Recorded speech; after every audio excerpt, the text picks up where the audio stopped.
আসসালামু আলাইকুম। আমি মোহাম্মদ শামিউর রহমান ট্রেডিং বাংলাদেশ থেকে। আশা করি সবাই ভালো আছেন। প্রথমেই বলতে চাই ট্রেডিং বাংলাদেশ ছোট পরিসরে ২ টি কার্যক্রমের সাথে যুক্ত আছে। একটি অনলাইন ওয়ার্কশপ সার্ভিস, অন্যটি স্টক সাজেশন। দুটোই নামমাত্র মূল্যে পেইড সার্ভিস। ২ ঘন্টার মাত্র ২ টি সেশনের মাধ্যমে এই ওয়ার্কশপটি ডিজাইন করা হয়েছে। স্টক প্রাইসের বেসিক ক্যারেক্টারিস্টিক্স এবং কিছু ইফেক্টিভ স্ট্র্যাটেজির কম্বিনেশন করে এই ওয়ার্কশপগুলো ডিজাইন করা। নতুন কিংবা পুরাতন যেকোনো ধরনের বিনিয়োগকারী এই ওয়ার্কশপে অ্যাটেন্ড করতে পারবেন। যারা প্র্যাকটিক্যালি ট্রেডিংটা হাতে কলমে শিখে রেগুলার ইনকাম জেনারেট করতে চান, তারা চাইলে ট্রেডিং বাংলাদেশের এই ওয়ার্কশপ কার্যক্রমে যুক্ত হতে পারেন। এর বাইরে যারা চাকরি, ব্যবসা কিংবা অন্য যেকোনো ধরনের কাজের জন্য রেগুলার এই মার্কেটটা ফলো করতে পারেন না, কিন্তু স্টক মার্কেটের সাথে কানেক্ট থাকতে চান, তারা চাইলে ট্রেডিং বাংলাদেশের স্টক সাজেশন সার্ভিসটা অ্যাভেইল করতে পারেন। এর বাইরে এই চ্যানেলে ট্রেডিং বেসিক্স নামে একটি প্লেলিস্ট রয়েছে। এটি মূলত ট্রেডিং শেখার প্লেলিস্ট। ক্যান্ডেলস্টিক এবং এর বিভিন্ন প্যাটার্ন, বিভিন্ন effective strategy, for example moving average trading strategy, upswing এর বিভিন্ন ফেজ এবং এই ফেজে ট্রেড প্ল্যান করার কোনো স্কোপ আছে কিনা, কিংবা বাউন্স ব্যাক ক্যান্ডেলগুলো কেমন হতে পারে, এসব সহ ট্রেডিং সংক্রান্ত বিভিন্ন বিষয়ের উপর ভিডিও দেয়া আছে। যে যেখানে আছেন সেখান থেকেই ট্রেডিং বেসিক্স প্লেলিস্টটি ফলো করে ট্রেডিং সম্পর্কে আইডিয়া নিতে পারেন। আলোচনার শুরুতে যদি ইন্ডেক্সটা নিয়ে বলি, ইন্ডেক্সের মধ্যে খুব একটা ক্লিয়ার যে ইন্ডিকেশন আছে এরকম কিন্তু না। তো এইটুকু বলা যায় খুবই ছোট পরিসরে ইন্ডেক্সের যে ডাউন সুইং এর ম্যাগনিটিউড কিংবা ডাউন সুইং এর যে তীব্রতা সেটা একটু হলেও কমেছে। আর এই জায়গাটাকে সবসময় আমি প্রায়োরিটি দিতে চাই, আর মুভিং এভারেজ 20-র আশেপাশে। তো মুভিং এভারেজ থেকে অনেক সময় স্টক প্রাইস বাউন্স করে, সেই দিক থেকে এই জায়গাটা ভাইটাল হবে। আর ভলিউমটা যদি আপকামিং ডেজ আর একটু বেটার ডেভেলপ করতে পারে, তাহলে কিন্তু এখান থেকে আরেকটা আপসুইং হওয়ার সম্ভাবনা সৃষ্টি হতে পারে। আর এই জায়গাটাও কিন্তু সুইংয়ের প্রেক্ষাপট থেকে বললে, প্রিভিয়াসলি যদি বলি, এই ছোট্ট কারেকশনটা কিন্তু এখান থেকেই আরেকটা সুইংয়ের দিকে গিয়েছিল। সো এটাও একটা সাপোর্ট জোন হিসেবে কাজ করতে পারে। ইন্ডিভিজুয়াল ক্যান্ডেলের কথা যদি বলি, ক্যান্ডেলটা যে খুব একটা ভালো সেরকমও কিন্তু না, কিন্তু ডাউন সুইংয়ের প্রেক্ষাপট থেকে বলে এই ধরনের সিনারিও থেকেও একটা বাউন্স হতে পারে। সো এটাকে আমি আসলে হাফ ওয়ার্টেড বলতে চাচ্ছি। সো ইন্ডেক্সের মধ্যে যখন হাফ ওয়ার্টেড সিনারিও থাকে, তো অনেক স্টকের মধ্যেই কিন্তু বাউন্স ব্যাক থাকে। সো আপকামিং ডেইজ আসলে এখান থেকে যদি একটা গ্রিন ক্যান্ডেল পাওয়া যায়, স্ট্রং গ্রিন ক্যান্ডেল ইনফ্যাক্ট, তাহলে কিন্তু আরেকটা আপসুইং হতে পারে, সেই ধরনের ধারণা করা যেতে পারে। তো আগামী দিনের দিনটা আসলে ইন্ডেক্সের জন্য খুবই ভাইটাল হবে যে ইন্ডেক্স আসলে কেমন প্লে করে। টপ গেইনার লিস্ট যদি দেখতে চাই, প্রথমে জেমিনি সিফুড, লো পেইড আপ ক্যাপিটাল স্টক। আমি এর আগেও বলেছি যে আমাদের দেশে মার্কেট একটা জনশ্রুতি আছে যে ইন্ডেক্স খারাপ থাকলে লো পেইড আপ ক্যাপিটাল স্টকগুলো ভালো করে। সো জেমিনি সিফুডের মধ্যে ক্যান্ডেল ওয়াইজ লাস্ট 2 দিনের রিফ্লেকশন খুব একটা ভালো ছিল না। প্রিভিয়াস যে রেজিস্ট্যান্সের জায়গাটা, এইসব জায়গায় কিন্তু আজকে সাকসেসফুলি ব্রেক করে যেতে পেরেছে। আর ভলিউমটা অ্যাক্টিভ রাখতে পারলে এখান থেকে আরো বড় সুইং হলে অবাক হওয়ার মতো কিছু নাই। সো অবজারভেশনের তো রাখেন। স্ট্যান্ডার্ড সিরামিকের মধ্যে ঊর্ধ্বমুখী প্রবণতা। সো এই ধরনের আসলে স্টক প্রেডিক্ট করা মুশকিল, কারণ প্রপার কারেকশনের রিফ্লেকশনও ছিল। লেগাসি ফুড ভালো করলেও আনইউজুয়াল ভলিউমটা লক্ষণীয়। অর্গানাইজেশন বড় একটা আপসুইং তো হলো, ভলিউমটাও লক্ষ্য রাখতে হবে। যদি এটাই যদি আনইউজুয়াল হয়ে যায়, মানে সেম পরিমাণে ভলিউম যদি নেক্সট ডেগুলোতে ডেভেলপমেন্ট না হয়, তাহলে একটা সেল সিনারিও কারেকশনের রিফ্লেকশনও চলে আসলেও আসতে পারে। সিভো পিআরএল এর মধ্যেও একই ধরনের রিফ্লেকশন, ওর সামনে কিন্তু একটা কনভেনশনাল রেজিস্ট্যান্স জোন আছে। তো এটাও আমাদের অবজারভেশনের ভিতরে রাখতে হবে। সোনালী আঁশের মধ্যে ঊর্ধ্বমুখী প্রবণতা, ভলিউমটাও সেম লক্ষণীয়। আধাতে এক্সপোর্ট করে ভলিউম পেয়েছে, ভলিউমের কন্টিনিউশন লাগবে ভালো করতে চাইলে। খান ব্রাদার্স তো এর আগেও বলেছি, সুইং এর নিচে ট্রেড প্ল্যান করাটা ওয়াইজ, আর এই সব কিন্তু একটা কনভেনশনাল সাপোর্ট জোনই বলা যেতে পারে। সো দেখার বিষয়ে কতটুকু প্লে করে। ইকেবলসও কিন্তু ভলিউম পেয়েছে, ভলিউমের কন্টিনিউশন লাগবে। বিএসসি ভেরি মাচ আনপ্রেডিক্টেবলি মনে হচ্ছে এই ক্ষেত্রে ভলিউমটা ফ্যাক্ট হবে আপকামিং ডে যদি কন্টিনিউশন থাকে। মনোস্পোল ও কিন্তু সামনে এখন রেজিস্ট্যান্স জোনটাতে গেলে কেমন বিহেভ করে তার উপরে আপকামিং ডেজ ডিপেন্ড করবে। এটা যদি সামহাও ব্রেক করে যায়, তাহলে কিন্তু ভালো কিছু নিয়ে আসতে পারে। সমতা লেদার তো খুবই সুন্দর ট্রেন্ডিং, কিন্তু ক্যান্ডেল ওয়াইজ কিন্তু ভালো আসতেছে না। ডোমিনাজ খুবই সুন্দর ভলিউম পাচ্ছে, অবজারভেশনের ভিতরে রাখেন এই ভলিউম কতদিন অ্যাক্টিভ থাকে। মালেক ভলিউমটা ডিক্লাইনিং, সো এই ধরনের বাউন্স ব্যাক খুব একটা ইতিবাচক প্রভাব ফেলবে বলে আমার কাছে মনে হয় না। ইউনিয়ন ইন্স্যুরেন্স লুকস গুড, এই হাফ হার্টেড বাউন্স ব্যাকটাই কিন্তু সুন্দর, আর টাপ সুইং এর দিকে যাচ্ছে আর ভলিউমও পাচ্ছে, এটা খুবই ইম্পর্টেন্ট পার্ট। ভলিউমের কন্টিনিউশন হলে কিন্তু অ্যাটলিস্ট প্রিভিয়াস সুইং এর যে টপ এই পর্যন্ত কিন্তু যেতেই পারে। আর এটা যদি ব্রেক করা যায়, তাহলে sky is wide open. Sonali paper ভলিউমের কথা হয়তো বলেছিলাম, কেন লোয়ার সেলস টাইপ ছিল, কিন্তু আর একটা ফেজের দিকে যাবে এরকম মনে হচ্ছে।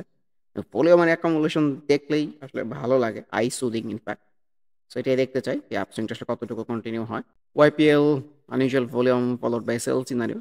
লাস্টের দিন তো মনে বলতেছিলাম যে নেক্সট ডে হয়তো এই ধরনের একটা ক্যান্ডেল এক্সপেক্টেড, তাই কিন্তু আসছে। ভলিউম যদি ডেভেলপমেন্ট রাখতে না পারে কারেকশনটা এক্সপেক্টেড হতে পারে। আইএসএন সুইংটা কিন্তু হয়েছে ভালোই। সুইংয়ের উপরে ট্রেড প্ল্যান করাটা খুব একটা ওয়াইজ না আমার কাছে। Sipper looks very good to me. Moving এর 50 আশেপাশ থেকে বাউন্স করে একটা সেল সিনারিও ছিল। এখানে যেহেতু কারেকশন হয় নাই, ভলিউমটা ডেভেলপ করতে পেরেছে, সো আর একটা আপ সুইং হয়ে গেলেও কিন্তু অবাক হওয়ার মতো কিছু নাই। ক্যান্ডেলস্টিকের ফ্লো ভালো লাগতেছে। আর চার্টে সবুজ মানেই ভালো। বিকনফার্ম এগুলো তো আসলে হাফ হার্টেড বাউন্স ব্যাক হতে পারে। আর সুইং এর নিচে অল্প অল্প করে ট্রেড প্ল্যান করা যেতেই পারে, অস্বাভাবিক কোনো কিছু না। অ্যাটলিস্ট সুইং এর উপরে ট্রেড প্ল্যান করা হচ্ছে। বিএসটি পিএলসি এটা বাউন্স ব্যাক হতে পারে, ইন্ডেক্সের উপরে অনেক কিছু ডিপেন্ড করবে। স্ট্যান্ডার্ড ইন্স্যুরেন্স যদিও ভলিউমটা খুবই কমে গেছে, ও কিন্তু গুটি গুটি পায়ে উপরের দিকে যাওয়ারই রিফ্লেকশন। যদি as a whole half hearted scenario বলতে চাই, আইসিবি ভলিউমটাকে অ্যাক্টিভ রাখতে হবে ভালো করতে চাইলে। অলিম্পিক অনেক লালের পরে কিন্তু একটা গ্রিন ক্যান্ডেল পাওয়া গেছে, তো খুবই ভালো লাগতেছে চার্টের ফ্লো দেখে। ভলিউমটাও ডেভেলপ করার চেষ্টা করতেছে। ভলিউম যদি পায় ডেফিনেটলি তো একটা আপসুইং এক্সপেক্টেড, যেহেতু ট্রেন্ডি প্রবণতার মধ্যে অব্যাহত আছে। Looks good. বিএসআরএম স্টিলের কথাও বলতে চাই, এটাও খুবই সুন্দর একটা বাউন্স ব্যাক হতে পারে। একদম মুভিং এভারেজ 20 থেকে ছবির মতো বাউন্স ব্যাক বলতে চাচ্ছি। অনেক লালের পরে খুবই সুন্দর বাউন্স ব্যাক। ভলিউমটা যদি অ্যাক্টিভ রাখতে পারে ডেফিনেটলি কিন্তু একটা আপসুইং হতে পারে। সিটিজেন ইন্স্যুরেন্স সবসময় যেটা বলি, trend is your friend until it bends. দেখেন এই লম্বা জার্নিতে একবারও কিন্তু মুভিং এভারেজ 20টাকে ক্রস দেয় না। নতুন করে ভলিউম পাচ্ছে, সুইংটা কোথায় গিয়ে শেষ হয় এটা দেখার অপেক্ষা। অবজারভেশনের ভিতরে রাখেন। এশিয়াটিক ল্যাবের মধ্যেও কিন্তু ক্যান্ডেলে যেহেতু নতুন করে সবুজ আসতেছে, ভলিউমটাও পাচ্ছে, অ্যাক্টিভ রাখলে কিন্তু এটাও ভালো হতে পারে। Trend is still on. KPCL এর কথাও বলতে চাই, অনেক লাগার পরে সুন্দর একটা বাউন্স ব্যাক এসছে, ভলিউমও পেয়েছে, এটা ইম্পর্টেন্ট পার্ট। ভলিউম যদি অ্যাক্টিভ থাকে আর মুভিং এভারেজ 50 কাছ থেকে পেয়েছে, তো ডেফিনেটলি কিন্তু আপসুইং হতে পারে। এডেন্টেলের মধ্যেও ভালো রিফ্লেকশন, ভলিউমটা খুবই ভাইটাল রোল প্লে করবে আপকামিং ডেইজ। পেক্স ফার্মা ইন্ডেক্সের সাথে রিফ্লেক্টেড হয়ে একটা half hearted bounce back type এসছে, সো ইন্ডেক্স ফ্যাক্ট হবে, ভলিউমটাও লক্ষণীয় হবে আপকামিং ডেইজ কেমন অ্যাকুমুলেট করতে পারে।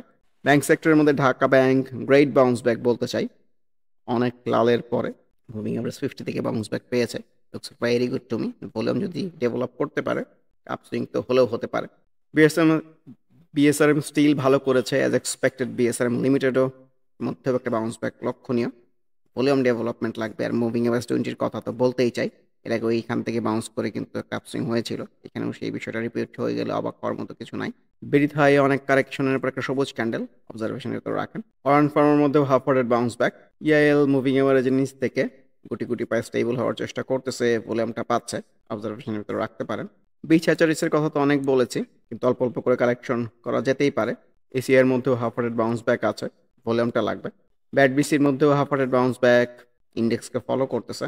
হাওয়াল টেক্স চার্টে লাল মানেই তো ভালো না। একটু পেছন দিকেও যদি দেখি খুব একটা বলার মতো কিছু নাই, আর ওর কিন্তু সামনে এইসব জোনে একটা রেজিস্ট্যান্স আছে, তো এইসব জায়গায় যদি যায়ও কেমন বিহেভ করে এটাই দেখার বিষয়। অ্যাজ এ হোল বলার মতো আসলে উল্লেখযোগ্য কিছু নাই। টপ লুজারগুলোকে যদি দেখতে চাই, প্রথমে রহিমা ফুড, এই সেল সিনারিওটা অ্যাক্টিভ হয়েছে এরকমই মনে হচ্ছে। এর আগেও কিন্তু এই ধরনের ক্যান্ডেল আমরা অনেকবার পেয়েছি। আনইউজুয়াল আপসুইং ট্রেড করা খুবই মুশকিল। অ্যান্ড মুভিং এভারেজ 20-র কাছাকাছি আসে কিনা, এখান থেকে বাউন্স ব্যাক করে কিনা এটাই দেখার অপেক্ষা।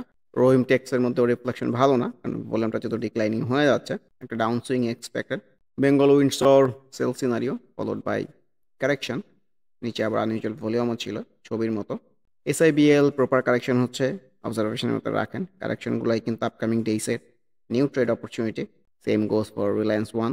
মিথুন নিট সেল সিনারিও, কারেকশন আর রিফ্লেকশন, আনইউজুয়াল ভলিউমটা অ্যাক্টিভেট হয়েছে এরকমই মনে হচ্ছে।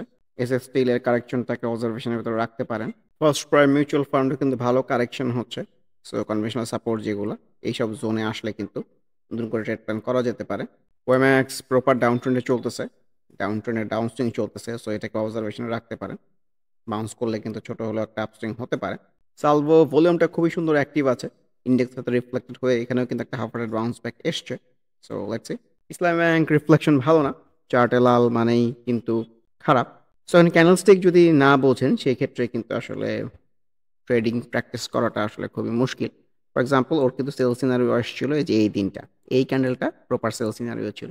এখন যারা কোনো কিছু না বুঝে এই ক্যান্ডেলে কিনেছেন, কেনার পর থেকেই কিন্তু প্রাইসটা ফল করতেছে, মার্কেটকে দোষ দিয়ে আসলে লাভ নাই। মোস্ট অফ দ্য টাইমসই কিছু না কিছু ইন্ডিকেশন আপনাকে প্রোভাইড করে। এই ইন্ডিকেশন রিড করার ভাষাটা আপনাকে জানতে হবে। আর যারা আমাকে অনেক মেসেজ পাঠান, ফোন করেন যে অত প্রাইসে কিনে আটকে আছেন, এখন কি করবেন?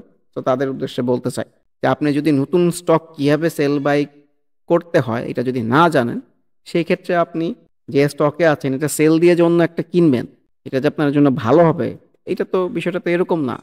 আর আপনি কোনো স্ট্র্যাটেজি জানেন না, সেই ক্ষেত্রে আপনি এই মার্কেটে ভালো করার তো আসলে খুবই ডিফিকাল্ট। সবার আগে নিজেকে প্রশ্ন করেন। এগুলো আমি ট্রেডিং বেসিক্স, ট্রেডিং আড্ডায়, স্টক আড্ডার প্লেলিস্টে প্রচুর বলছি যে ৪-৫টা জিনিস আছে, সেইগুলা যদি আপনি না জানেন তাহলে আপনার এই স্টক মার্কেটে আসা আর সুইসাইড করা আসলে সেম।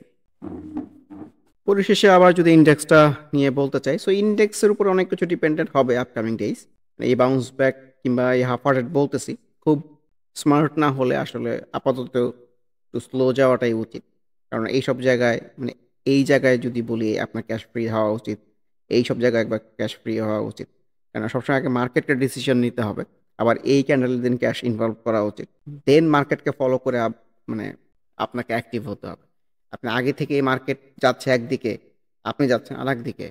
দিন শেষে আপনি ক্ষতির সম্মুখীন হচ্ছেন। আসলে মার্কেটকে ব্লেম করে লাভ নেই। স্টক মার্কেটের খেলাই এটা। আপসুইং, ডাউন সুইং, উপরে যাবে, নিচে যাবে। কিন্তু আপনাকে এটলিস্ট মার্কেটের ক্যারেক্টারিস্টিক্সটা আয়ত্তে থাকলে অনেক কিছুই আপনার জন্য সহজ হয়ে যাবে। ইনফ্যাক্ট ট্রেড প্ল্যান করাটা সহজ হয়ে যাবে। তো আপকামিং ডেইজ ইন্ডেক্সের মধ্যে ইতিবাচক ধারা থাকবে। এ ধরনের আশাবাদ ব্যক্ত করে আজকের মতো ডিসকাশনটি শেষ করতে যাচ্ছি। আবারও মনে করিয়ে দিতে চাই, যারা নামমাত্র মূল্যে প্র্যাকটিক্যাল ওয়েতে ট্রেডিংটা হাতে কলমে শিখে রেগুলার ইনকাম জেনারেট করতে চান, তারা ওয়ার্কশপ অ্যাটেন্ড করতে পারেন। এর বাইরে এই চ্যানেলের ট্রেডিং বেসিক্স প্লেলিস্টের ভিডিওগুলো দেখে যে যেখানে আছেন সেখান থেকে ট্রেডিং সম্পর্কে আইডিয়া নিতে পারেন। এর বাইরে স্টক সাজেশন কার্যক্রমেও যুক্ত হতে পারেন। সবাই ভালো থাকবেন। আল্লাহ হাফেজ। Happy trading. This is Shamiur Rahman signing off from today's episode.